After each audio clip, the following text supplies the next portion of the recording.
Number 11, again, same po yung instruction natin. Piliin yung pinaka-tamang sagot. Kajang almajenggot. So, dito, sabi, ice cream을 너무 많이 blank, 배가 아파요. Sabi niya, sobrang daming ice cream, tapos kung ano yung blank natin, 배가 아파요, masakit ang tiyan. So, if you can see yung numbers 1 to 4, iisa yung ginamit na word, yung ating verb na mokta, which means to eat. So, ngayon, tingnan natin yung mga grammar na nakadikit sa kanya. So, yung number 1, go. Ibig sabihin ng grammar na yan is yung and. So, again, pwede mong gamitin si go na grammar. Ididikit siya kay verb or pwede din kay adjective kapag merong dalawa or higit pa na gusto kang sabihin. So, for example, kung yan ang sagot mo, ice cream을 너무 많이 먹고 배가 아파요. Sobrang daming kinain na ice cream at masakit ang tiyan. So, somehow, pwede. Okay, pero tingnan pa rin natin yung ibang options kasi nga pinaka-tamang sagot yung pinapapili. So, number 2, mogot Tony. Grammar na Tony. So, pwede natin isipin yung salita na so now. Okay, bakit so now? Kaya naman ngayon, so Tagalog, no? Kasi si Tony na grammar, unang-una, gagamitin mo tong grammar na to kapag ikaw mismo yung gagawa ng action. Okay? Or sabihin ko na lang na ako, no? I am the doer of the action, hindi yung ibang tao. And then, ginagamit mo yung grammar na yan kapag gusto mong sabihin yung sumunod na nangyari. Ano yung result na nangyari or naganap after mong gawin yung action na yon. Okay? So, pwedeng sabihin natin, ice cream을 너무 많이 먹었더니 배가 아파요. Ano ibig sabihin nun? Sobrang dami kong kinain na ice cream, kaya ngayon, masakit ang tiyan ko. Now, number 3, 먹을수록. So, yung ulsurok na grammar. So, isipin natin yung the more na expression. Okay? The more, mas marami. So, dito, 먹을수록, mas maraming kinakain or the more I eat. So, ice cream을 너무 많이 먹을수록 배가 아파요. The more I eat too much ice cream, my tummy hurts. Okay, so yun yung ulsurok. Number 4, 먹으면서. 으면서 na grammar, while or habang sa Tagalog. Okay, while I eat too much ice cream, my tummy hurts. Habang kumakain ako ng sobrang daming ice cream, sumakit yung tiyan ko. So, yung pinapahanap ulit sa atin is yung pinaka-tamang sagot. And dito sa apat na to, yung pinaka-angkop dyan is yung number 2. 먹었더니. Okay, so dito again sa Korea, no, hindi sila malagay ng jonen. Okay? Pero, yung nagsulat nito, siya yung gumawa ng action na yan. So, kunyari, isipin natin may jonen dyan. jonen, ice cream을 너무 많이 먹었더니 배가 아파요. So, dahil itong doer ng action natin ay kumain ng napakaraming ice cream, ang result, ngayon, masakit ang tiyan niya. Okay, so number 2. Number 12, same pa rin yung instruction, piliin yung pinakatamang sagot para sa parenthesis natin. 통장에 돈이 얼마 안 남았네요. So sabi, 통장, bank account, 돈, pera, 얼마 안 남았네요. So na-surprise siya kasi konti na lang daw yung natira na pera sa kanyang bank account. 낭비하지 말고 blank, 을어를 해야겠어요. Sabi niya, 낭비, from the word 낭비하다, it means mag-aksaya or maglustay, no? Kaya lang may G malgo. Okay, so yung G ma, ibig sabihin do not. So wag daw maglustay or wag mag-aksaya. So ano yung dapat niyang gawin? 해야겠어요, must do. Ayan. So ano yung dapat niyang gawin? Number 1, 세금, ibig sabihin tax. 수입, import. 할부, installment. So, pag nagbabayad ka, no, gamit yung card, tatanungin ka minsan kung anong gusto mo, halbu or ilshibu. So, yung halbu, yung installment. Then, choryak, ito yung to save. Okay, so dito, sabi niya, nang bihaji malgu, wag daw mag-aksaya. So, ang kailangan niyang gawin, malamang is mag-save. Number 4. Kasi nga, konti na lang yung pera niya. So, dito, choryak, may giyok batchim, kaya ul yung bibilugan natin. 절약을 해야겠어요. Items 13 and 14 instruction. 다음 보기를 참고하여 밑줄 친 부분과 의미가 비슷한 것을 고르시오. So, sabi, check daw natin tong example as reference. And then, kung ano yung may underline na word, yun daw po ang hahanapin natin ang similar ang meaning. So, 의미 means meaning, no? Check natin example. So, yung may underline is yung 예쁘네요 from the word 예쁘다, which means pretty. So, dito, yung sagot na binigay is number 3, 아름답게. So, dito yung from the word 아름답다, which means beautiful. Yan. So, dito naman, 귀엽게, from the word 귀엽다, means cute. And then, 더럽게, from the word 더럽다, which means dirty. And then, number 4, 맛있게, from the word 맛있다, which means delicious or masarap. So, dito, 예쁘다 at saka 아름답다 yung magkapareho halos ng ibig sabihin. Number 13, try natin. Sabi ni Ga, 수업 시간은 언제로 바꿨어요? Sabi niya, kailan daw pinapalitan yung oras ng klase. So, yung may underline na salita is yung 바꿨어요. Ito, from the word 바꾸다. And 바꾸다 means to change or palitan. So, yung sagot nila, 수요일에서 토요일로 blank. Sabi niya, from Wednesday, so 수요일에서. So, originally, Wednesday yung class. Tapos, pinapalitan niya ng Saturday. 토요일로. Tapos, ano yung word na angkop dito? Na ang similar meaning is change. Okay, so tingnan natin yung pagpipilian. 취소했어요. So, take note, naka past tense lahat yan. So, 취소했어요, canceled. 교환했어요, to exchange. So, dito, exchanged. And then, 변경했어요, to change or changed. And then, 환불했어요, refund.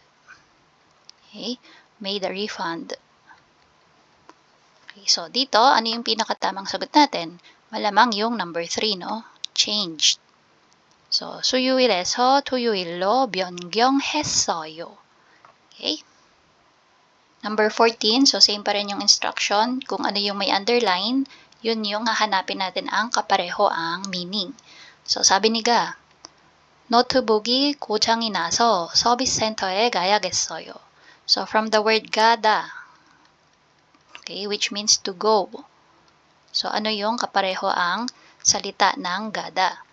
So, ang sabi ni Ga, no, kailangan daw niya, I think I have to go to the service center. Bakit? Kasi daw, yung kanyang notebook or laptop ay nasira. Okay? So, sagot yung kausap. 그래요, 서비스 센터 몇 시쯤 blank? So, sabi, ganun ba? So, anong oras? Tapos, yung sagot dito malamang yung salitang ang ibig sabihin din ay pupunta. So, anong oras daw pupunta sa service center? Yun yung tanong, no? So, tingnan natin yung pagpipilian. 방문해요. Ibig sabihin, to go and visit. Okay, so direct visit ka, no? Next, 지불해요, to pay. 사용해요, to use. 예약해요, to make a reservation or to reserve. Yan. So, ang sagot natin is malamang number 1. So, punta ka doon directly and bisitahin mo yung lugar para mapaayos mo yung iyong nasirang notebook. Numbers 15 to 22 instruction. 다음 대화의 괄호에 들어갈 가장 알맞은 것을 고르시오. So again, no, pipiliin daw po yung pinaka-tamang sagot para sa parenthesis natin or blank. So number 15, sabi ni Ga, 내일 모임에 blank. So bukas daw sa gathering or meeting. So ano yung blank na yan? Sagot sina, 아니요, 내일 약속이 있어서 못 가요. Sabi niya, ay hindi. Bukas kasi meron akong ibang schedule kaya hindi ako makakapunta. So again, no, pag sinabing yaksok, meron ka schedule for that day or may iba kang gagawin. So dito, pagpipilian, 1 to 4. So yung ginamit na word is yung gada, to go. So tingnan natin yung mga nakadugtong na grammar. So gat지요. So dito, naka-past tense, tapos meron pang 지요 na grammar. So, ibig sabihin, went, kasi past tense na ni Gada. Tapos, yung Gio, again, you use this grammar when you're asking to confirm, no? So, parang kino-confirm mo kung nagpunta na ba. Okay? You went there, right? Or, nagpunta ka na doon, di ba? Next, number 2. 갔어요. So, ito, simply went. Okay? So, past tense lang siya ng gada or go. Next, 갈 수 있어요. So, yung 을 수 있다 or real 수 있다 na grammar. Can. So, can go. Then, number 4, 간 적이 있어요. So, yung niyon 적이 있다 na grammar, gagamitin mo siya kapag you are asking or stating yung experience mo doing that specific thing. So, parang gusto mo sabihin dyan, experience going dun sa lugar na yon, or have been, kasi nga na-experience mo na, no? So, have been there sa lugar na yon kung sakali man. Now, balikan natin yung question ni Gano. Sabi niya, neil, bukas. So, hindi pa nangyayari, kaya X na yung numbers 1 and 2. So, number 4, X na rin yan kasi nga, usually, pag sinasabi mo yung experience mo, nangyari na. So, the correct answer is number 3, 갈 수 있어요. Can you go to the meeting or can you go to the gathering tomorrow? Yan. So, yung sagot niya, aniyo, hindi, kasi nga may iba siyang schedule. Number 16, sabi ni Ga, 빨래를 하고 나서 무엇을 할 거예요? Sabi niya, after you do the laundry, what are you going to do? Pagkatapos mong maglaba, ano ang gagawin mo? Sagot sina, 장도 blank, 요리도 할 거예요. So dito, 장, ibig sabihin po niyan is yung grocery, no? Or pagpunta ka sa palengke at mamimili. So take note, no? Kapag gusto mong sabihin na mag-grocery ako or mamimili ako, we have this expression in Korea na 장을 보다. Yan. That's why, yung ginamit dito sa 1, 2, 3, and 4 is yung boda na word. So, dito, tingnan natin yung mga ginamit na grammar, no? Yung idinugtong kay boda. So, myon, ibig sabihin if. Go and jiman, but, or however, nika, because. Kapag ikaw ay magre-reason out, no? So, based dito sa mga ginamit na grammar, yung pinaka-angkop or pinaka-correct na sagot dyan is yung number 2. Okay, 장도 보고 요리도 할 거예요. And if maalala nyo yung ganitong pattern ng statement, yung may do, and then kasunod nun is go, tapos another do. Ayan. So, yung sagot po is number 2. 장도 보고 요리도 할 거예요. Number 17, sabi ni Ga, 사진 속의 아이는 누구예요? Sabi niya, sino yung bata na nasa picture? Sagot sina, 저하고 제일 blank 친구의 딸이에요. Sabi niya, 딸이에요. So, daughter daw, no? Kaninong daughter? Sabi niya, 친구의. So, yung kaibigan daw niya, no? Daughter ng kaibigan niya. Tapos dito, dinidescribe niya dyan, no? Kung ano yung kaibigan niya na yon. So, tingnan natin yung pagpipilian. 1, 2, 3, 4. May word tayo na 친하다.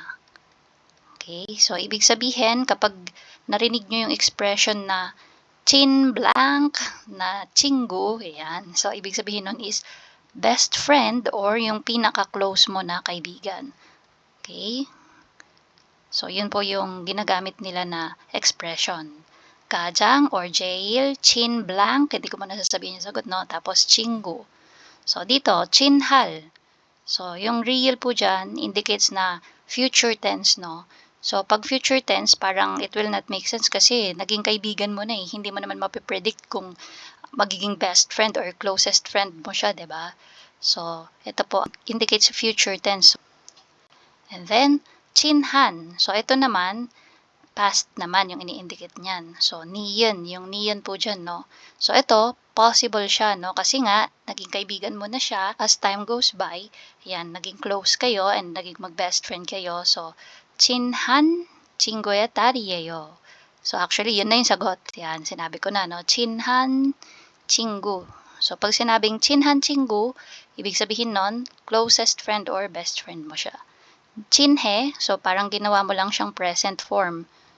So, hindi makukomplete yung thought or mali yung thought kapag ganyan yung ginamit mo. 저하고 제일 친해 친구의 딸이에요. So, mali po yun. It will not make sense. Wala pong ganong expression. No? 제일 친해 친구. Wala po. Number 4, 친해서. So, yung aso, also, 해서 na grammar. So, yung so or that's why na grammar. Okay. So again, yung pinaka tamang sagot is number 2. 저하고 제일 친한 친구의 딸이에요. Number 18. 사비 니가 감기가 낫지 않아서 걱정이에요. Hindi ako gumagaling sa sipon ko, kaya nagwo-worry ako. So again, yung 감기, no, sipon or cold. So sagot ni na, 감기가 빨리 blank 병원에 가는 것이 좋겠어요. Sabi niya, so quickly, tapos yung 감기 cold, no? And then kung ano yung sagot dyan. 병원에 가는 것이 좋겠어요. So it would be better or it would be good if you go to the hospital. Okay, so ano yung dapat niyang gawin para gumaling siya agad? So yung pagpipilian natin, ang ginamit na word is natta. So natta means to get better, no? Gumaling. Sa halimbawa, meron kang sakit, so para gumaling ka dun sa sakit na yon. So tingnan natin yung ginamit na grammar. Dorok. Anong ibig sabihin niyang dorok? It means in order to. Yan. In order to achieve kung ano man yung goal mo, no? Or so that. Pwede din yan. So number 2, naso. Yan. So yung aso, oso, heso na grammar. So it simply means that's why. Okay, number 3, unika. Yan, si unika, tsaka kasama na din natin si number 4, no? Gitemone. Kasi pareho po sila ng ibig sabihin. So, because. Okay? So, ngayon, dito, yung pinakatamang sagot natin dyan is yung number 1. Okay? Not dorok. Kasi may goal siya. Ano yung goal niya? Gumaling ka agad, no? From the cold. So, in order for you to get better quickly, it would be good if you go to the hospital. Okay, so yun yung kanyang sagot. Number 1. Number 19, sabi ni가 여기요, 된장찌개 2개 blank. 사got sina, 네, 잠깐만 기다리세요. So nag-order sila, no? Sabi niya, dito po, tapos blank ng 2 된장찌개. So, 2 order daw ng 된장찌개. Usually, pag nag-order tayo, ano ba yung sinasabi natin? Pakibigyan po ako, no? Or, can you please, or could you please give me blank kung ano may order natin. So, dito, yung sagot nung nagtitake ng order, yes, for a while. Okay? So, tingnan natin yung pagpipilian. 1, 2, 3, 4, yung ginamit na word is yung juda, to give. So, tingnan natin, jul kayo. Ginagamit mo si real kayo or ul kayo na grammar kapag tinatanong mo yung opinion or naiisip nung kausap mo. So, yung word na shall. Okay, so dito parang shall give. Ayan. So, pag ginamit mo yan sa usapan, 된장찌개 2개 줄까요? So, parang ikaw, tinatanong mo ngayon yung nagtitake ng order kung bigyan mo ba siya ng 2 된장찌개. So, wrong. Number 2, 주시겠어요? Dito, yung 주시겠어요, could you then give. Yan. So, ito yung tamang sagot. Could you give me or could you please give me 2 된장찌개? So, yan yung tamang sagot, no? Pag nag-order ka. Number 3, 주려고 해요. So, yung ryogu hada na grammar. So, ito naman yung when you are planning to, no? Or you are going to do that thing. Pero, hindi 100% sure. Plano mo pa lang. So, planning to give. Or plan to give. Next, number 4. So, mali din to. Number 4, 준적이 있어요. Again, yung niyon jogi itta na grammar when you are stating your experience or asking experience. Yan. So, parang na-experience mo na bang magbigay? So, ganun yung magiging ibig sabihin yan. And makes it wrong again. So, yung sagot natin is number 2. 주시겠어요. Number 20, sabi ni가 내일 비가 와도 행사를 진행하나요? So, nagtatanong siya, no? Bukas kahit na umulan, matutuloy ba yung event? So, 진행하다, to proceed, no? Or matuloy. So, sagot yung kausap niya. 네, 미리 blank 행사는 진행될 예정입니다. So, sabi niya, yung event nga daw ay will proceed. Okay? Tapos, dito, 미리 in advance. So, ano yung sagot dito sa blank? Tingnan natin yung 1, 2, 3, 4. Ang binigay na word is yung 알려드리다. 알려드리다, ibig sabihin po niyan is to inform or pwede ding to notify or to let others know. Okay? Papaalam mo sa iba. Yan. So, tingnan natin yung mga ginamit na grammar. So, 알려드려도. So, yung do na grammar, which means even. Okay? Or even if. So, dito, pag yan yung sinagot mo, ang magiging dating is, yes. So, sinagot niya yung tanong, no? Sabi niya, yes, in advance. We even inform. So, again, alliodrida, no? To inform or notify. We even inform that the event will proceed. Okay? So, pag yun yung sinagot, okay naman, pwede naman siya. Kaya lang medyo rude yung dating, di ba? Parang oo, di ba nga, sinabi pa namin sa inyo in advance na tutuloy. So, parang ganun yung magiging dating niya. So, sabi, again, sa number 20, yung instruction sa atin is kajang alma jenggot. Okay, pinakatamang sagot. So, tingnan natin or bigyan natin ng chance yung ibang options. Number 2, alyodiryoso. So, yung so, aso, oso, eso. So or that's why.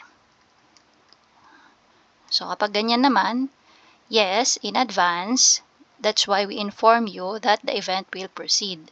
Number 3, alyodiryo dashipi. So, yung dashipi po na grammar. So, ito po ay as. Okay, so parang as you were informed. Okay, so parang alam mo na siya before pa. So, parang ang magiging dating yan is, 네, 미리 알려드렸다시피 행사는 진행될 예정입니다. Yes, as you were informed in advance or as you were informed before, the event will proceed. So, number 4, 알려드리더라도. So, yung dorado na grammar. So, even if din po ito. Even if or even so. So, same lang, no? Yes, even if you were informed in advance or even so you were informed in advance, yan, the event will proceed. So, dito sa apat na to, yung pinaka-tama or angkop na sagot is yung number 3. As you were informed before or as you were informed in advance. So, bago pa lang dumating yung event na yon, na-inform na yung nagtanong na magpo-proceed nga yung event. Whether umulan man yan or hindi, proceed sila. Okay, so number 3.